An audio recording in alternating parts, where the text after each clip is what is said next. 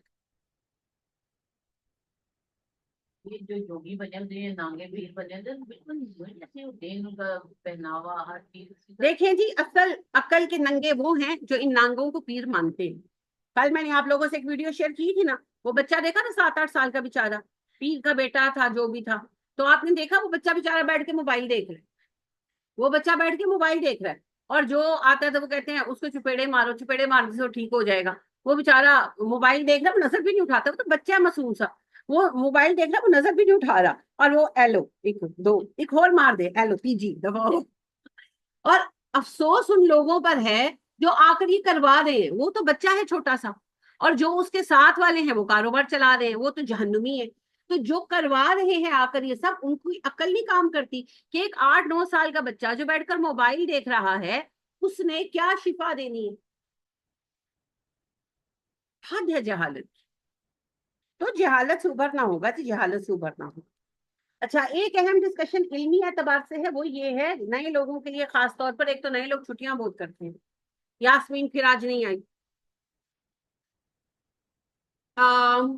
Roots, مادہ، جو paper میں سوال ہے کہ ان کے مادہ لکھے، ساتھ لکھا ہوتا ہے روٹ ورڈ. روٹ ورڈ کیا ہوتا ہے؟ روٹ ورڈ ہوتا ہے، تھوڑی سی آپ چیئر ادھر کریں، ہاں کدھر آپ تھوڑی سی ادھر کر لیں، تھوڑی سی.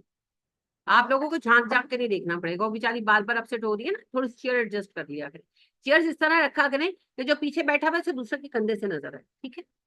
اچھا، روٹ ورڈ جو ہوتے ہیں نا، ہر عربی ہو، اردو ہو، انگلش ہو، لفظ بنتا ہے. آپ نے انگلش میں وہ کیے ہوئے ہیں form of verb, BRING، bring, ہے نا.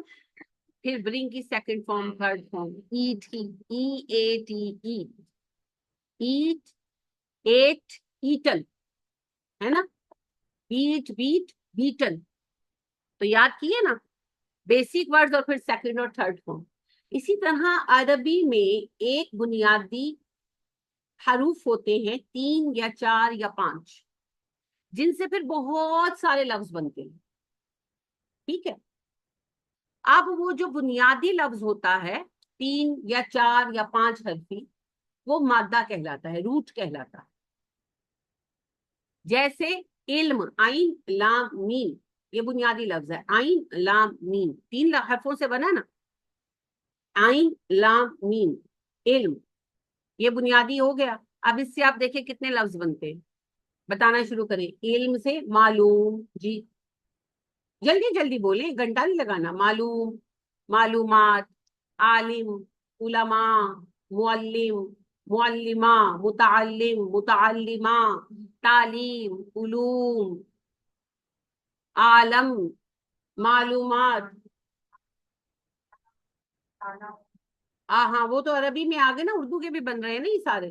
صحیح کہہ رہی ہیں. یا لمون، پھر پوری گردان مضارع کی، پھر علامہ، یا علامہ، یا علامو، وہ عالمو، وہ پوری گردان ماضی کی. علمت، علمتا، علمتم، علمتنا، وہ پھر 28 تو یہی شکلیں بن جائیں گی، ساری یہ شکلیں آ جائیں گی نا. بہت سارے لفظ بنتے ہیں، 250، 300، 400، بہت لفظ بنتے ہیں. تو اس کے بعد آپ دیکھیے ایک اور لفظ کاتبہ، آپ کا جانا پہچانا لفظ ہے کاتبہ، کاف تابا، کاتبہ. کاتبہ سے کتاب، مکتوب، کاتب، مکتوب ہے، کتب، مکتب، اور کتابن، کتابن، کتابیں، کتابوں. اردو، عربی، عربی میں پھر کاتبہ، یکتبو کی گردانیں، ساری شکلیں آ جائیں گی. سمجھ آ رہی ہے؟ تو ان سارے لفظوں کی، جیسے یکتبونا آیا تو اس کا روٹ کیا ہے؟ کاف تے بے، بنا یہ کاف تا با سے ہی ہے، ٹھیک ہے. یہ سمجھ آ رہی ہے؟ تو عربی کے سارے جو لفظ ہیں ان کی ایک روٹ ضرور ہوتی ہے، وہ کسی نہ کسی ایک فیملی سے جڑے ہوتے ہیں، ان کو روٹ ورڈز کہتے ہیں. روٹ ورڈز کیوں چاہیے؟ روٹ ورڈز اس لیے چاہیے ہیں کہ جب ہم لوگ کام کرتے ہیں نا قرآن پر اور قرآن کسی سے پڑھنا شروع کرتے ہیں تو جو ہم پر پہلا اعتراض کیا جاتا ہے، جو ہمیں پہلا ان سے بات جو پہلا ہمیں ڈرایا جاتا ہے، کہتے ہیں وہ ابھی یہ نہیں انہوں نے ترجمہ بدلیا ہوئے ہے نا، یہ پہلا خوف ہمارے دلوں میں ڈالا جاتا ہے۔ اس کے دو حل ہیں، ایک تو امیڈیٹ ہے، گھر میں جتنے قرآن مختلف ترجموں کے موجود ہیں نکال کر اگلے کے سامنے رکھے اور کہیں بتائیں کہاں فرق ہے ترجمے، ٹھیک ہے، یہ تو اگلے کو جواب دینا ہو گیا۔ آپ کی اپنی دلیل مضبوط ہونی چاہیے، آپ کے اپنے دل کو یقین ہونا چاہیے۔ وہ کیسے آئے گا؟ آپ کو ڈکشنری پڑھنی آنی چاہیے۔ ڈکشنری میں تو میننگ نہیں نا بدلے جا سکتے، کہ بدلے جا سکتے ہیں، نہیں بدلے جا سکتے۔ ڈکشنری کیسے کنسلٹ کرتے ہیں؟ ڈکشنری ایسے ہی کنسلٹ کرتے ہیں، اگر آپ عربی کی ڈکشنری کھولیں گے نا اور آپ کہیں گے مجھے یعلمو مل جائے، وہ نہیں ملے گا، آپ کو عین لام میم کا باب کھولنا پڑے گا۔ عین لام میم کا باب کھولیں گے پھر اس میں اس سے بنے سارے لفظ مل جائیں گے، سمجھ گئے؟ تو اس لیے ڈکشنری استعمال کرنا سیکھنے کے لیے آپ کو روٹ ورڈز یاد کرنا۔ اب اس میں دو باتیں ہیں، پہلی بات روٹ ورڈ شروع میں یاد ہی کرنے پڑتے ہیں، جیسے فارم آف ورب آپ کو یاد ہی کرنی پڑی، یاد کر لیا باتیں ہیں نا، اسی طرح ایک دفعہ آپ کو یاد کرنی پڑے، مشکل نہیں ہے، بس تھوڑی سی محنت۔ دوسری اچھی بات اور آسان بات، کیونکہ اللہ نے قرآن کو آسان رکھا ہے، تو قرآن کے 80% لفظ وہ ہیں جو آپ کے جانے پہچانے ہیں، آپ اردو میں پڑھتے ہیں اور وہ قرآن میں ریپیٹ ہوتے ہیں۔ جب آپ ایک دفعہ جیسے آپ نے یا لمونا کا روٹ یاد کیا عین لام میم، اب آپ کو بڑی جلدی اندازہ ہو جائے گا کہ بہت سارے لفظوں کا روٹ یہی ہے، اور وہ آپ کو پہچان ہو جائے گی، خود ہی ہو جائے گی نیچرلی۔ تو آپ جب ایک پارے کے روٹس یاد کر لیں گے نا تو دوسرے پارے میں آپ کو کوئی یاد کرنا پڑے گا، اور جب بقرہ کے روٹس یاد کر لیں گے نا پوری بقرہ کے، تو پھر تو کوئی ایک آدھ لفظ نکلے گا جس کو آپ کو سمجھ نہیں گی کہ اس کا روٹ کیا ہے، ٹھیک ہے۔ ایک اور اہم بات سمجھ لیجئے، اسم اور فعل کے روٹس ہوتے ہیں لیکن حرفوں کے روٹس نہیں ہوتے، من، ان، نحنو، انا، ان کے روٹس نہیں ہوتے، سمجھ گئے؟ ہاں، تو روٹس مشکل نہیں ہے، بس تھوڑا سا یاد کرنے کا کام، تو آپ نے یاد کرنے۔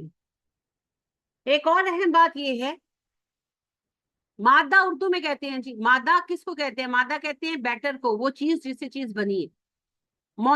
یہ مادہ سے مراد مونس نہیں ہے، مادہ سے مراد میٹیریل ہے، یہی مادہ ہے، مادہ سے مراد مونس نہیں ہے، مادہ سے مراد میٹیریل ہے، جی جی جی، وہ بیسک میٹیریل جس سے پھر الفاظ بنتے ہیں، سمجھ گئے؟ جی بالکل، بنانے والی چیز، پیدا کرنے والی چیز،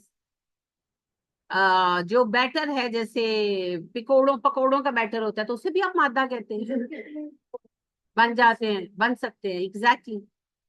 تو یہ جی مادہ، ناٹ ان ٹرم آف مونس، مادہ سے مطلب ہے وہ مادہ ہوتا ہے، مادہ، یہ ہے مادہ، یعنی کہ دال کے اوپر شد ہے، اس کا مطلب ہے بیٹر، میٹیریل، ٹھیک ہے۔ تو روٹ ورڈز، جڑ، یہ آپ کو سمجھ آ گئی؟ تو یہ آپ نے یاد کرنے، یہ آپ نے یاد فرمانے ہیں، یہ آپ کو زندگی بھر بہت زیادہ نفع دیں گے۔ ہاں بس یہ ہے کہ آپ کو یاد کرنے پڑیں گے، جب ترجمہ یاد کریں تو روٹ ورڈز بھی یاد کیا کریں۔ بقرہ کے جو ٹیسٹ ہے انشاءاللہ رمضان سے پہلے ہم کمپلیٹ کریں گے، اور رمضان میں جب آپ کا دورہ قرآن ہوگا تو دورہ قرآن کے بعد انشاءاللہ جب ہماری تکمیل ہوگی تو جو پاس کر لیں گے اپنے سارے ٹیسٹ، جنہوں نے سارے ٹیسٹ دیے ہوں گے، کوئی ٹیسٹ مس نہیں کیا ہو اور ان ٹیسٹوں میں اچھے نمبر لیے ہوں گے، تو ان کو سرٹیفکیٹ ملے گا بقرہ کا، ٹھیک ہے۔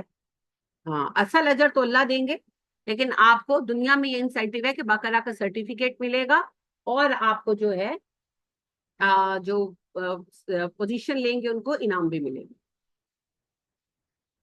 اور یہ بات جو نہیں آئے ان کو بتا دیجئے، پھر بعد میں کہتے ہیں جی سانتے پتہ ہی نہیں۔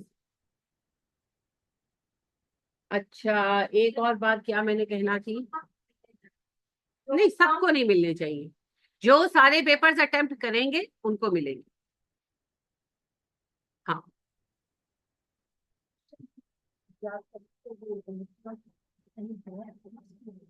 یہ پاروں کے پیچھے لکھے ہوئے ہوتے ہیں، میں خود بھی لکھوا چکی ہوں، لیکن بہرحال پاروں کے پیچھے موجود ہیں. جن کے پاس یہ پارے نہیں ہیں وہ ہاں پارا نہ خریدیں، آپ پکچر لے لیں نا، موبائل سے پکچر کلک کر لیں، گھر جا کر نوٹ فرما لیں. ہاں ضرورت ہی نہیں ہے لفظوں کے نیچے لکھ لیں. دیکھیں جی سرٹیفکیٹ صرف ان کو ملیں گے آپ کے دوبارہ سے ٹیسٹ شروع کروائے ہیں نا. یہ جو آپ نیو کمرز ہیں یہ کوئی ایکسکیوز نہیں ہے نیو کمر ہونا، آپ کی وجہ سے دوبارہ کروائے ہیں، ورنہ ہمارا تو سیکنڈ پارے کے فرسٹ صبح کا بھی ٹیسٹ ہو چکا تھا. آپ لوگوں کے لیے دوبارہ سے ٹیسٹ شروع کرائے. تو جو پورے ٹیسٹ اٹمپٹ کرے گا اور ایٹ لیسٹ پاس ہوگا اس کو ملے گا. جو کوئی ٹیسٹ بھی اس میں سے چھوڑے گا یا کسی ٹیسٹ میں فیل ہوگا پھر اس کو نہیں ملے گا. ہاں فیل ہونے والے کے لیے یہ ہے کہ وہ ری اٹمپٹ کر سکتا ہے اس ٹیسٹ کو. ٹھیک ہے. دوسری بات یہ ہے کہ ہاں جی آپ لوگوں کے لیے ہی اصل میں محنت کوئی بھی نہیں کرنا چاہتا نا، یہ ایک افسوسناک بات ہے، مگر یہ ہماری قومی طبیعت ہو چکی ہے، مزاج بن چکا ہے.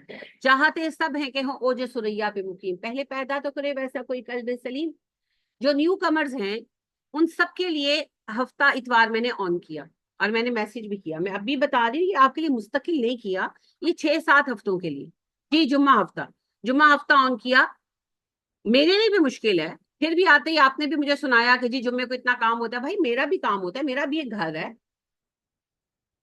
تو ہر وقت آپ لوگ چاہتے بھی ہیں کہ آپ سیکھیں اور آپ پڑھنا بھی نہیں چاہتے. تو بھائی یقین کرے قرآن کھول کر پلایا جا سکتا ہے، میں پلا دوں، نہیں پلایا جا سکتا نا. تو ہفتہ اتوار اسی لیے آن کیا ہے اور ساری زندگی کے لیے نہیں کیا، صرف 6 سے 7 ہفتوں کے لیے کیا ہے، بقرہ کے لیے کیا ہے کہ جو نیو کمرز ہیں ان کو پیچھے سے یاد نہیں ہے. تو ایک ربع میں میکسیمم 30 سے 35 آیتیں ہوتی ہیں. ایک ربع میں اتنی ہی آیتیں ہوتی ہیں. ان کو 30 حصوں میں کریں 10-10 آیتیں بن جاتی ہیں. تو 10 آیتیں جمعے کو سنا دیں، 10 آیتیں ہفتے کو سنا دیں، 10 آیتیں پیر کو سنا دیں، تیاری ہو جائے گی. لیکن اب آپ آئیں گے تو ہوگی، جو ویک ہے وہ آ سکتا ہے. لیکن خاص طور پر یہ نیو کمرز کے لیے شروع کیا تھا اور کیا ہے. تو صلاح عام ہے یاران نقطہ داں کے لیے آئیں کام کریں. تو کام کیے بغیر کچھ نہیں ہو سکتا. اور یہ بھی نہیں ہے کہ ہم فارغ ہوں گے تو کام کریں گے، فارغ کوئی بھی نہیں ہے، فارغ ہے ہی نہیں. فراغت نکالنی پڑتی، پرائیورٹیز ڈیسائیڈ کرنی پڑتی. تو شبانہ آپ بھی کوشش کیجئے گا. حفصہ آپ نے تو لازمن آنا ہے، this is an order for you. Urooj ماشاءاللہ آئی ہیں، عروج نے سنایا بھی، عروج آپ نے آنا ہے. کرن آپ نے بھی آنا ہے نیکسٹ ٹائم. ٹھیک ہے. یہ جو ہم سمجھتے نا ہمیں آتا ہے، یہ سمجھ بہت بڑی غلطی ہے. ہاں اگر آپ کو آتا ہے تو پھر آپ کے نمبر پورے کیوں نہیں آتے؟ کچھ نہیں آتا تو نمبر نہیں آتے نا. اگر سب کچھ آتا ہے تو کیا پیپر ڈیلیبریٹلی کیے بغیر چلے جاتے؟ تو پھر آ کر سیکھیں. آپ کو بھی آنا چاہیے، یاسمین صاحبہ کو بھی آنا چاہیے، فائزہ آپ نے بھی آنا ہے، اور آپ لوگوں کو تو آتا ہے. آپ کی مرضی ہے، اگر آپ آنا چاہیں 10 بجے تشریف لے آئیں، سبق سنائیں چلے جائیں. حفصہ کی خوبی یہ ہے، حفصہ تنگ ہو کر آئی ہیں لیکن یہ دونوں دن سب سے پہلے 10 بجے آ گئی تھی اور یہ سنا کر 15 منٹوں پر نکل بھی گئی، کیونکہ میں نے کسی کی شکل نہیں دیکھنی، صرف سبق سننا ہے. اور سر آپ کو میں نے اس لیے نہیں کہا تھا کہ مجھے پتا ہے آپ کو آنا مشکل ہے، تو آپ پیر منگل بدھ 10-10 آیتیں کر کے سنا لیں. کیونکہ دیکھیں بغیر محنت کے کسی کو کچھ نصیب نہیں ہوئی. میں نے ابھی آپ سے کہا آپ کی محنت آپ کا سب سے بڑا وظیفہ ہے اور آپ کا عمل سب سے بڑی دعا ہے. باقی سب کچھ سیکنڈری ہے، سب کچھ سیکنڈری. تو 6-7 ہفتے ہیں، 6-7 ہفتوں میں انشاءاللہ بقرہ کمپلیٹ ہو جانی. جو 10 آیتیں دی جائیں ان 10 آیتوں کے روٹ ورڈ بھی یاد کر آئے. آپ دیکھیں گے 20-25 لفظ ہوں گے جن کے یاد کرنے ہوں گے، کوئی بڑی مہم نہیں ہوگی. تو کوشش کریں. آن لائن بھی جو اسٹوڈنٹ ہیں جو پیپر دیں گے وہی انکلوڈ ہوں گے، باقی نہیں ہوں گے. یہ تو پھر طے ہے. تو عظما نے پیپر دیا ہے، اس میں نے بھی آپ کا چیک نہیں کیا، میں آج چیک کروں گی پھر آپ کو بتاؤں گی کہ آپ کا پیپر کیسا تھا. آپ لوگوں کے چیک کر دیے ہیں. لیکن پیپر اب کل دوں گی آدھے کی، تو آج خیر سے اسٹوڈنٹ غیر حاضر ہے، تو اس لیے کوئی سوال یا کوئی بات جو آپ پوچھنا چاہیں؟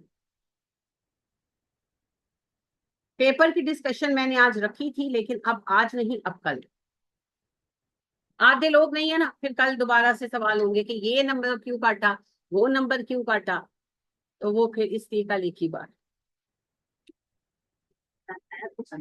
کوئی مسئلہ نہیں، کوئی مسئلہ نہیں، دیکھیے مسئلہ یہ نہیں ہے کہ آپ کا یہ پیپر اچھا نہیں ہوا، کیونکہ ظاہری بات ہے کہ آپ نے نہیں پڑھا، پہلے پڑھا تھا، بہت گیپ کے بعد آپ پیپر دے رہی ہیں، لیکن آگے کے لیے تو آپ تیاری کر سکتے ہیں۔ دیکھیے کم از کم بقرہ اور آل عمران کو تو مستحکم کریں۔ اور ابن مسعود رضی اللہ تعالیٰ عنہ کہتے ہیں جب ہمارے وقت میں کوئی بقرہ اور آل عمران کو سمجھ لیتا تھا، اس کا معنی سمجھ لیتا تھا، اس کے اوامر اور نواہی سمجھ لیتا تھا، ہم اسے حافظ کہا کرتے۔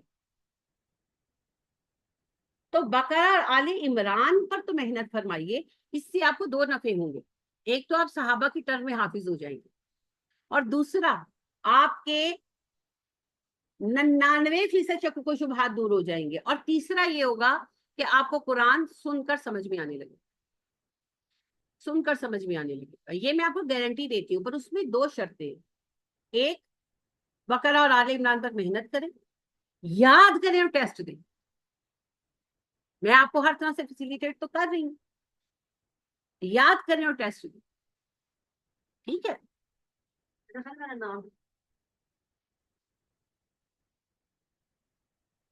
جی اور کوئی بات، کوئی سوال؟ آن لائن والوں کو پیپر کیسے شیئر ہوگا باجی؟ میری بیٹی روحان میں البرکہ فرینڈز کلب والے گروپ میں شیئر کر چکی ہوں، آپ اس میں نہیں ہیں، میں ایڈ کر لیتی ہوں، اگر آپ نہیں ہیں مجھے میسج کر دیجئے گا، تو اس کو آپ حل کر کے گروپ میں شیئر نہیں کریں گی، اپنے پرسنل نمبر پر بھیجیں گی، کیونکہ ایک نے شیئر کر دیا تو باقی نے تو پھر موجہ ہی موجہ، وہ الگ بات ہے کہ سارے غلط کر لیں، ہے نا؟ وہ میں ایک لطیفہ دیکھ رہی تھی کہ ایک لڑکی پیپر کرنے جاتی ہے، اس کو پیپر نہیں آ رہا ہوتا، تو ایک لڑکا جو ہے اس کا سارا پیپر حل کر دیتا ہے، جس کی وجہ سے دونوں میں محبت ہو جاتی ہے اور دونوں شادی کر لیتے ہیں، تو بعد میں رزلٹ آتے ہیں تو دونوں ہی فیل۔ تو آپ کی نقل بھی ایسی نہ ہو جائے، میں آپ کو اس میں ایڈ کر لیتی ہوں روحان، ٹھیک ہے؟ تو کیونکہ مختلف گروپوں میں پیپر بھیجنے کا مقصد نہیں ہے نا، ایک دو لوگ یہ اٹیمپٹ کرنا چاہتے ہیں، تو جو اٹیمپٹ کرنا چاہتا ہے باقاعدہ کا ٹیسٹ، وہ مجھے بتا دے، اگر وہ البرکہ فرینڈز کلب گروپ میں نہیں ہے تو اس میں آپ کو میں ایڈ کر لوں گی، وہاں پر میں آلریڈی شیئر کر چکی ہوں، پیپر آپ کو مل جائے گا، پیپر حل کر کے آپ مجھے میرے اپنے نمبر سے مجھے بھیجیں گے، آپ گروپ میں شیئر نہیں کریں گے، ٹھیک ہو گیا؟ جو آن لائن کرنا چاہتے ہیں جی۔